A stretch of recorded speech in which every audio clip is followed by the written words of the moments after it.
హైదరాబాద్లో ఉంటూ ఒక 2 డేస్ టైం వస్తే ఎటన్నా వెళ్దామని వెతుక్కుంటూ ఉంటాం కదా. నా దగ్గర ఒక మంచి రికమెండేషన్ ఉంది.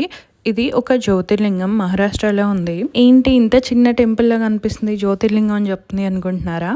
చిన్న టెంపులే కానీ చాలా బాగుంటది. ఇండియాలో మొత్తం 12 జ్యోతిర్లింగాస్ ఉన్నాయి కదా, అందులో ఒకటి ఇది. అసలు ఇక్కడికి మేము ఎలా వెళ్ళాం, ఏం చేసాం, అక్కడ స్కామ్స్ ఎలా ఉంటాయి, వీటన్నిటి గురించి ఒక ఫుల్ వీడియో పెట్టాను. ఛానల్ నేమ్ కింద అయితే లింక్ ఉంది, ఆ లింక్ క్లిక్ చేస్తే మీరు ఫుల్ వీడియో చూడొచ్చు. అసలు ఈ జ్యోతిర్లింగానికి ఎలా వెళ్ళాలి, ఎంత టైం పడుతుంది, అక్కడ ఛార్జెస్ ఎలా ఉంటాయి, ఇవన్నీ చెప్పాను అందులో. మహారాష్ట్రలో మొత్తం 3 జ్యోతిర్లింగాలు ఉన్నాయి. ఒక 2 అయితే ఫేమస్, అందరికీ తెలిసినవే. కానీ ఈ జ్యోతిర్లింగం నాకు తెలిసి ఎవరికి తెలీదు, చాలా తక్కువ వెళ్తారు కూడా మన సైడ్ నుండి. ఇక్కడికి వెళ్తే ఒక అడ్వాంటేజ్ ఏంటంటే పక్కనే అజంతా ఎల్లోరా కేవ్స్ ఉన్నాయి, సో అవి కూడా కవర్ చేసుకొని వచ్చేయచ్చు. ఎవరికన్నా ఇంట్రెస్ట్ ఉంటే డెఫినెట్గా ఫుల్ వీడియో చూడండి. సరే మరి, బాయ్.